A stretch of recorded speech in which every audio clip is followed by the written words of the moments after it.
Now I want to spit some blues.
Thanks for joining me in another episode of Why Not Go. First, I want to thank everyone for subscribing and liking the videos. I really appreciate it. Thanks also to everyone who watched the recent videos, Sex Pistols on Tour and Sid Vicious and Meeting Malcolm. And the last one that I did, just going through my Sex Pistols records, I realized that I do have quite a few holes in my collection, and I learned a lot from everyone's nice comments. I learned that I need to get the Chelmsford prison one. Quite a few people commented on how good that live recording is, and I know that's a famous gig, and I want to definitely want to get that one, and I want to get I think it was a Christmas show, Christmas in, must have been 1977, that they did a show. I think it was in front of, with a bunch of kids in the audience. Anyway, I want to look for that one too. And then I also learned that Burton-on-Trent is nowhere near London. I guess it's near, it's up north, I forget where, but it's nowhere near London, because I mentioned that's my favorite live album in my collection. And then I also learned that I don't know how to pronounce bollocks. I don't know, maybe that's the right way. But I think I was saying bullocks and it's bollocks. But I guess it's an English word or slang. We don't really use it here, so I guess that's my excuse. I don't know, but I learned that I don't pronounce that word very well. So sorry about that. So so this video is about CBGBs, and I did do a video. I'm kind of expanding a video and uploading a video that I did back in June of 2023. I was in New York for a few days. I had a great time, and one of the places that I wanted to go to was CBGBs, and I also went to Max's Kansas City, and that's part of my Anti-Warhol video, and that of course is where Sid played his last shows. But in 1978, in October 1978. But one of the places I wanted to visit was CBGBs. I had never been there before. I never saw bands there. I could kick myself because I was in New York for a brief time in the late 80s, but I'd never been to CBGBs, and I knew that it was a clothing store. I know some people have said, oh, it's not worth going to, it's kind of sad, but I'm glad I went. It's kind of like the name of this channel, Why Not Go? Because I'm really glad I went. It was really kind of an emotional experience. It kind of reminded me of when I was in Memphis for the first time. I believe that was in 2022, and I went to Sun Records and Sun Studios. And I don't know if probably a lot of people go there, especially people from England go to Sun Records, but I know a lot of American people I know just go to Graceland, which is great, of course. You can spend the whole day at Graceland. But I really wanted to see Sun Records and Sun Studios. And I'll just show a couple pictures here. I mean, it was really quite overwhelming to be in that small recording studio where Elvis first sang into a microphone, and where Jerry Lee Lewis was the house piano player. So this is a couple pictures of us there, Joe and myself, and then a picture of me where I'm holding actually one of the microphones that they used back in the 50s. They let people hold it and take a picture of it. So the reason why I mentioned that Sun Studios, which was fantastic, if you ever go to Memphis, you've got to go to Sun Studios. It's really quite overwhelming to be in such a place. I got really emotional in there. But going to CBGBs was kind of similar. I'll show you a few pictures here. So CBGB started in 1973, December 10th, 1973, and it closed October 15th, 2006, and started by Hilly Crystal. And I read somewhere where his son said that Hilly didn't want to pay ASCAP, and so I guess he had originally wanted to be like a country place, or blues and country. That's why it's CBGBs, bluegrass and country. But a lot of those bands played covers, and Hilly Crystal didn't want to pay ASCAP, because I guess you have to do that if a band plays covers. So anyway, if you played CBGBs, you had to play all original songs. So that was also one of the reasons why the punk movement started there, because the punk movement, everyone was playing mostly all original songs. So here's a few photos. It's now a clothing store. You can't film in there, but we took some pictures in our video. And then we walked around. That was so exciting to see the back entrance where the Ramones did their classic shot for the album Rocket to Russia. So, and then around the corner we went to Arturo Vega's apartment, just the outside, and he was considered the fifth Ramone. He did their iconic artwork. But it's just a fantastic place to see, so don't let people tell you, oh, it's not worth going to see, it's sad, because it was really great. As I said, it's a clothing store now. It's sort of a funny experience going there, because, as I said, it is a clothing store and kind of a high-end, sort of a rock clothing store with leather pants and things like that.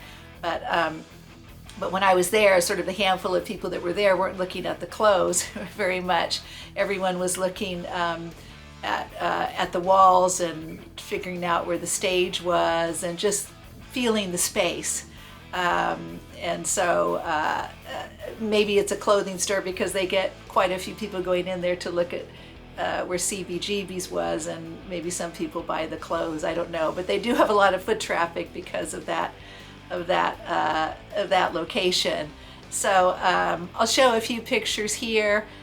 So this is the way the awning looks now. I think it's called John Verato's clothing store, and but it was great to see it. I remember I listened to a quote recently I read from Chris Stein, and he said that he I don't know if he was in the Stilettos or they had started Blondie yet, but the year was 1974, and Tommy Ramone called him up and said, "Hey, I just joined this new band called the Ramones." And Chris Stein said he thought it was a Puerto Rican band with that name. And Tommy Ramone called him and said that they couldn't find any places to play. And did Chris Stein know of any places? And Chris Stein says, "Oh yeah, we play this place called CBGBs. It's you know, you don't get paid much or anything at all. It's kind of a rough place, but you can get gigs there." So that's probably the reason why the Ramones played there. I don't think it was their first show. I think their first show was March 30th, 1974, at their studio in front of just a few friends. But I think when they did play there in August, it might have been their first kind of show at a club. I'm not sure, but in August 1974, the Ramones played their first show there, and what a amazing turn of events happened after that. And so I guess Blondie was already playing there, or the Stilettos. I'll show a picture here of the Stilettos. That was the band that Chris and Debbie had before Blondie. This is a picture of them playing CBGBs. And then here's a picture of the early Heartbreakers playing CBGBs. And then I have a photo here of the Ramones, of course, playing CBGBs. So apparently they played after that, I think it was August 16th, after playing there in 1974, which is just amazing to me when I think of the kind of music that was on the radio. It was just amazing that they had such focus and foresight just to follow their hearts and do the kind of music that they did, because there wasn't, I don't think, anybody else doing music like that. The songs obviously were so fast and so raw. That video that I just played, that was them in September of 1974, so really early on, and they already sound, you know, great. I think they already sound great. When I first got into punk, as I said, I think in the Malcolm video, I was more of a Sex Pistols person, and I still am, but I've grown to like and even love the Ramones more over time. I love the fact that they played so often. I remember I used to love going to their shows. I remember, I think mostly in the 80s, they were always coming to LA. They were such a hardworking touring band. They were always coming to LA and always touring. So I really cherish all the times that I saw them, mostly in the very late 70s and then in the 80s. So and then when we went to the other thing I wanted to mention, when we went to the Rock and Roll Hall of Fame, they have the awning from CBGBs there. I think it's the last awning. I think they had 3. But at least they kept it, and it's there as you go to the Rock and Roll Hall of Fame in Cleveland. The first thing you see when you come in on the escalator is the CBGBs, the famous awning. I'll show a picture here of obviously the iconic awning. So anyway, so this is a video that I uploaded before, but as I said, I didn't have many subscribers during that time. I uploaded, I think, in July of last year. I think I had 20 subscribers, which I was very happy to have, but not many people saw the video, so I just wanted to show it again. And then I just want to show a few pictures here of, before we get into the video, a few pictures here of the inside of the store. And I'm so glad they kept the walls the same. So you go in there on the left, On the right, where the counter is, that was where the bar was at CBGBs. And then the left, you see all these flyers and stickers and everything. So it's just great. So many bands that I've never heard of. It's just, it's like a museum itself, just to look at all the flyers and stickers, because obviously before social media, that's how bands got the word out. And so if you see a picture here of, I'll just show a picture of inside the store, and then this is a picture of the stage. You can see where the stage was, because there's like a vent, like a, I don't know, air conditioning vent, or like a vent on the left-hand side, an air duct that's still there with all the stickers on it, and you see the pole there. So that's right where the stage was, right there in the back of the store.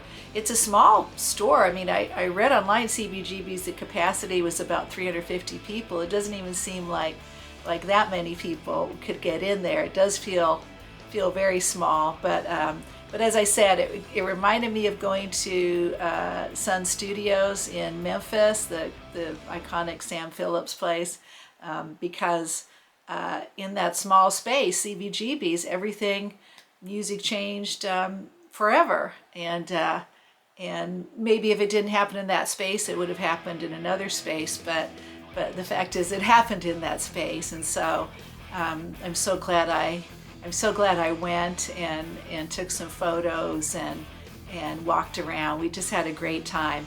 And then at the end of the video, you'll see I have a picture there where we met Marky Ramone. We met him at a Comic-Con in Pensacola. I think that was last year sometime, about a year ago in 2023. He was really nice, and he talked about CBGBs. He talked about Hilly Crystal's dog. He said it was always like pooping on the floor, and because I mentioned the bathrooms, I said, oh, I really wanted to see the old bathroom because it was supposed to be the most disgusting bathroom in rock and roll history. And so, and they didn't preserve the bathroom. I was asking the clothing store people, is the bathroom around? But anyway, Marky Ramone was talking about what it was like to play there, and he was super nice. Not many people were going up to him, and we chatted with him for a while. He has a book. I got to read his autobiography, and I love his show on Sirius FM. We listen to it all the time, or Sirius Radio rather, internet radio. And but he was super nice, and I just want to mention that because I didn't in the video. I show a picture of us together, but he gave us this, Marky Ramone. He gave us a nice signed picture there to Maggie and Joe, Marky Ramone.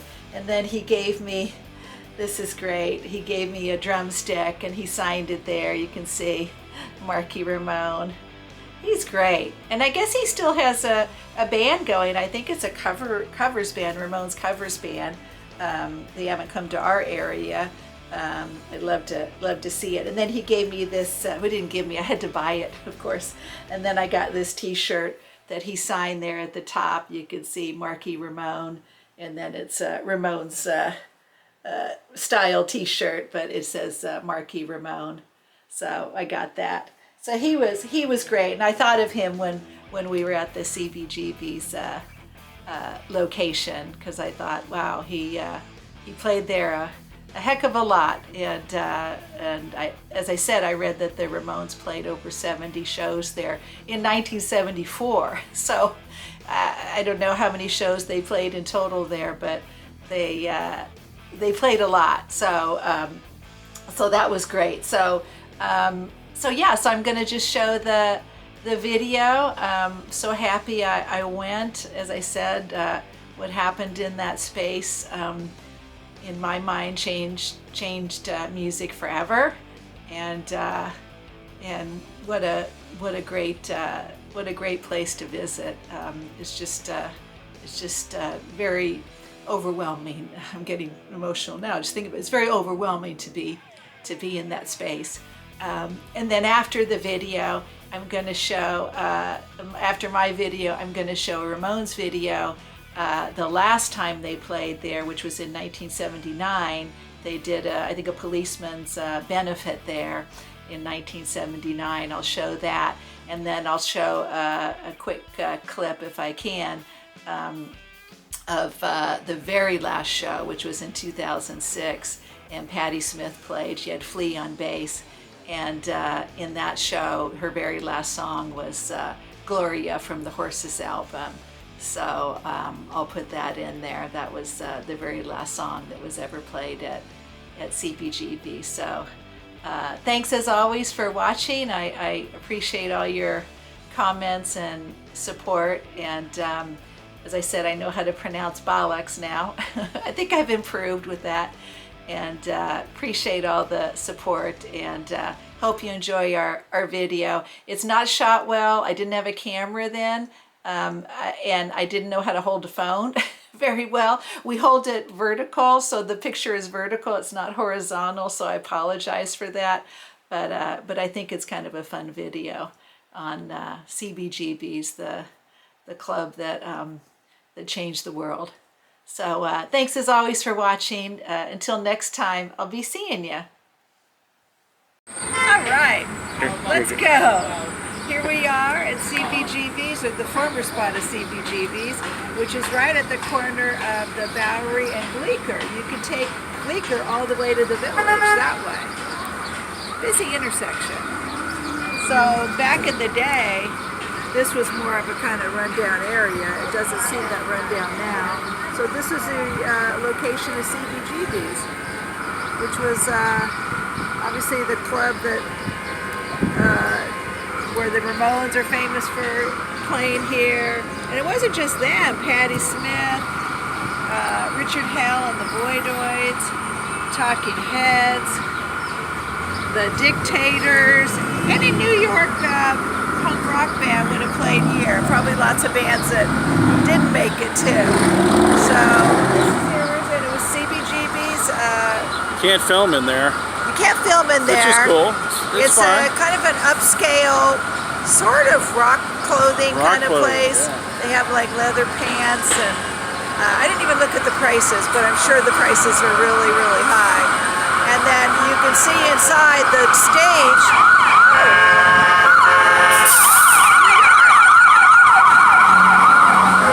The stage was in the back, and there's an alley in the back where the bands used to load, and that's where the Ramones also took that iconic photo of them. It used to be covered in graffiti back there. So we're gonna go around the corner. We'll just keep the camera going. To the left? Yeah, they call it Joey Ramone Place. Let's go around there, and we'll see the back of CBGBs. We're going down Bowery right now, which you can see is a busy street. It's about 5 after 4, and the rush hour is probably going to start kicking in. So this is 2nd Street.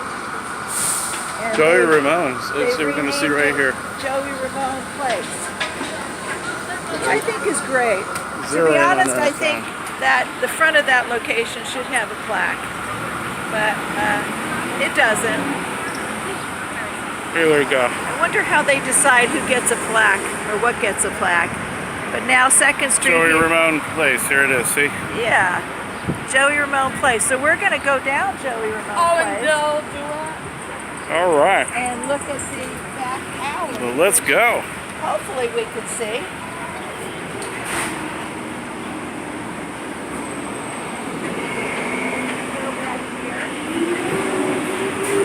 Oh, I don't know actually if we can get into the alley. We're gonna find out.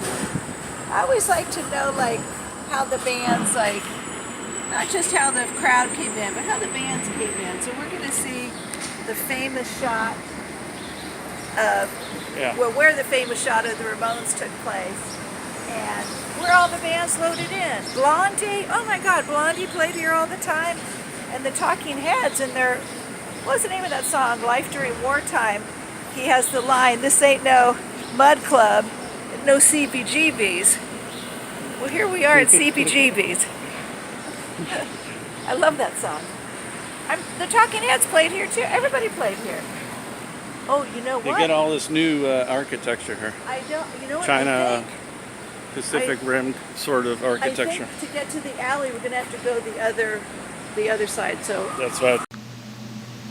So this is number 6, 2nd Street, now Joey Ramone Place, which is so fantastic. And this is where Arturo Vega lived. He was considered the fifth Ramone. He was a graphic artist, and he was close friends with all the Ramones, but especially Joey and Dee Dee, who lived here with him for a while. He lived on one of the floors up there with Joey and Dee Dee for a while, and then sometimes by himself. And he went to almost all of their 2,200 shows, which is unbelievable during the band's existence. He did their lighting, he did merchandising. He really was a fifth Ramone.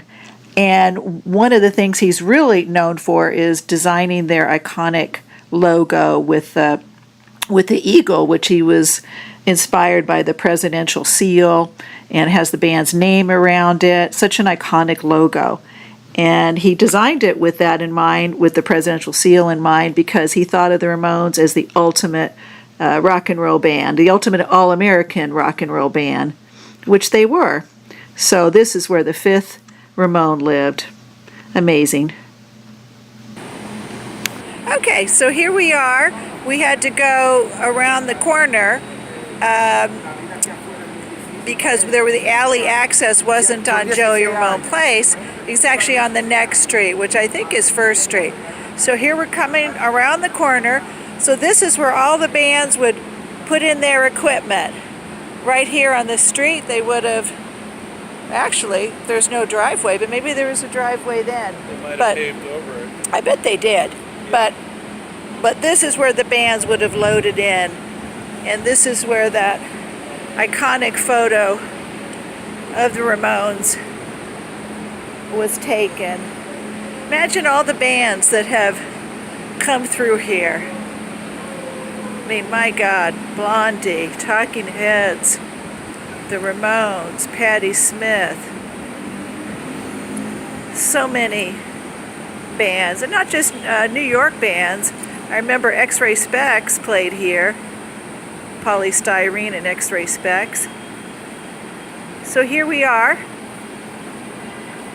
And this would have been it. So this is the back right there of CBGBs. And so that big door there, I'm sure, was where they would have loaded their equipment, because on the other side of that door there's a bit of space, and then the stage. They wouldn't allow us to film inside the clothing shop, but just back there was the stage. So this would have been where the bands would have hung out, probably done what they wanted to do, drinking, whatever. And isn't that amazing? Amazing. Amazing what happened here. Because really, I mean, I know a lot of people say, you know, who started punk rock? Was it Iggy? Was it the MC5? But I think most people kind of credit the Ramones, because they were going in 1975 wearing leather jackets, playing here. No one was doing punk rock that I can remember, besides Iggy, but I don't know exactly what he was doing around that time. But they were really, in my opinion, the first. And when they came, I believe it was December 1975, they came to London and played there. I think it was at the Roundhouse in Camden Town. I didn't go to that show. I would have liked to have gone. But I think then they inspired the Sex Pistols, and that's why so many bands in England started right around that time, 75, 76. So that's it. At least there's still some graffiti back here. That's good. So much happened here. Oh yeah, Joe has it on his phone. That's the iconic photo right back here in the alley behind CBGBs. right against that brick wall. I think it would have been right where that CY graffiti is. So much would have happened back here in 75, 76, 77, and later. Actually, it's to the right of where the box is. That's where the Joey Ramone. Oh, where is it? Just go straight. And he was leaning right on the edge of that. Oh, he was leaning against this electric box? Yeah. Oh, Joe's gonna show us exactly where it was. Oh, they were right there. Okay, so not where that CY is. They would have been... Oh, yeah, it looks like there used to be a window there. So it was right there. The iconic shot. There you go. Cool. I think you kind of did a Dee Dee pose there. Yeah, I got my short hair. This is my long hair. And like I say, imagine all the bands that came in here. It started it all. And punk rock is still around. It's still a great form of music. Well, I think that's it. Yep. So we've concluded our tour of CBGBs and Joey Ramone Place, where the fifth Ramone lived, and Dee Dee and Joey, and the iconic alley behind CBGBs. But before we conclude the video, I wanted to show you a couple of our own photos where we met Marky Ramone.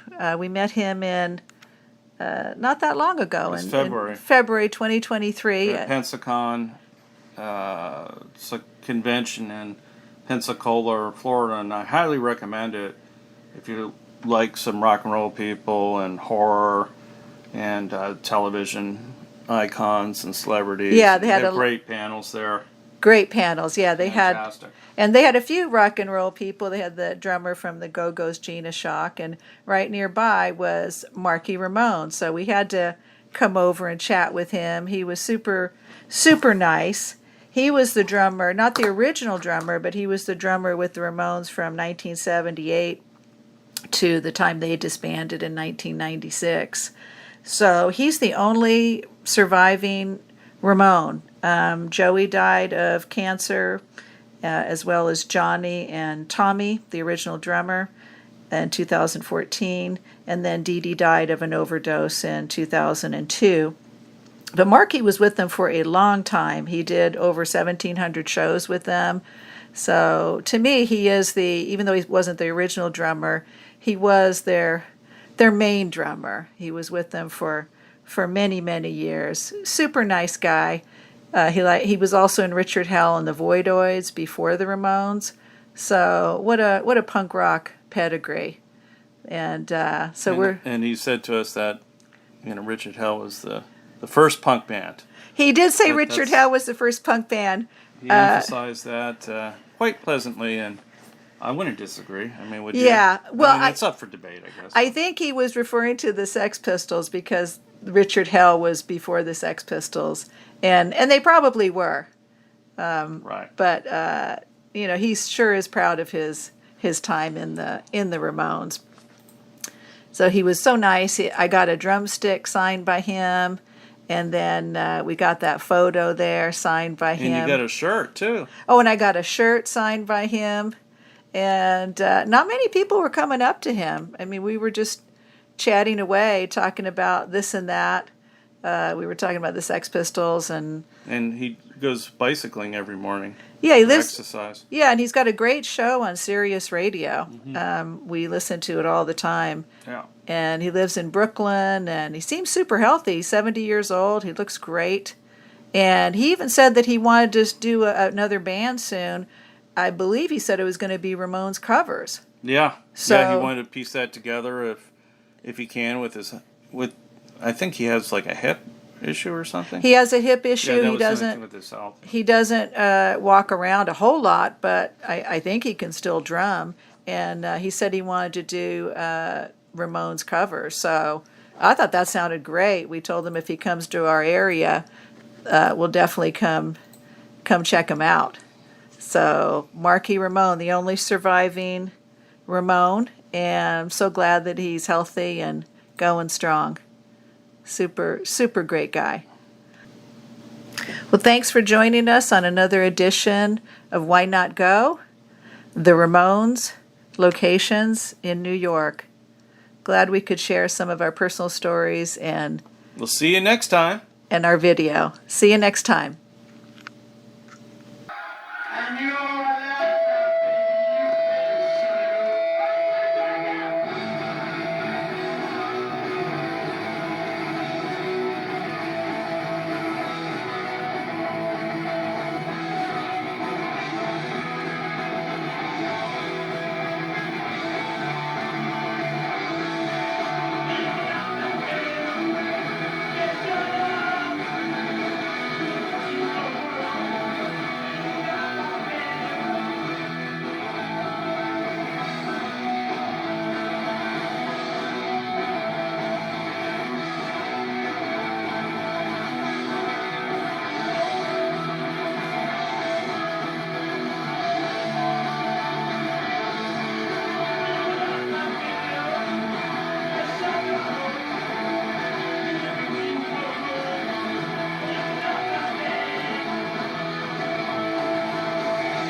all the possibilities around him, and there was nothing happening at all.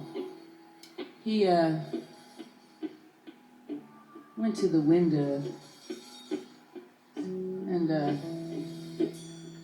he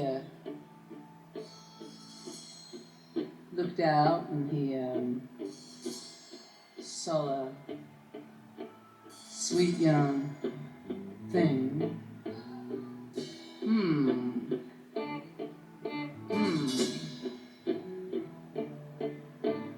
Moving on a parking meter, leaning on a parking meter, moving on a parking meter, leaning on a parking meter.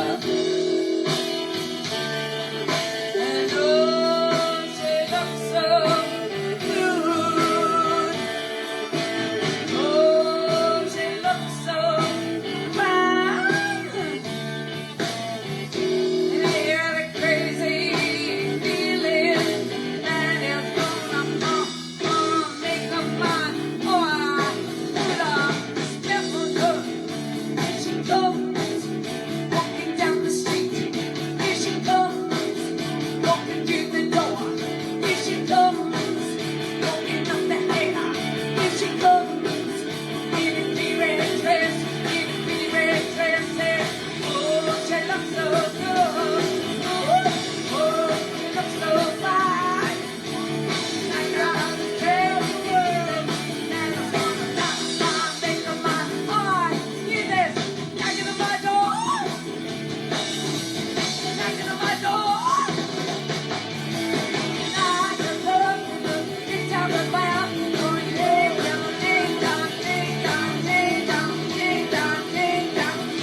Dynamite.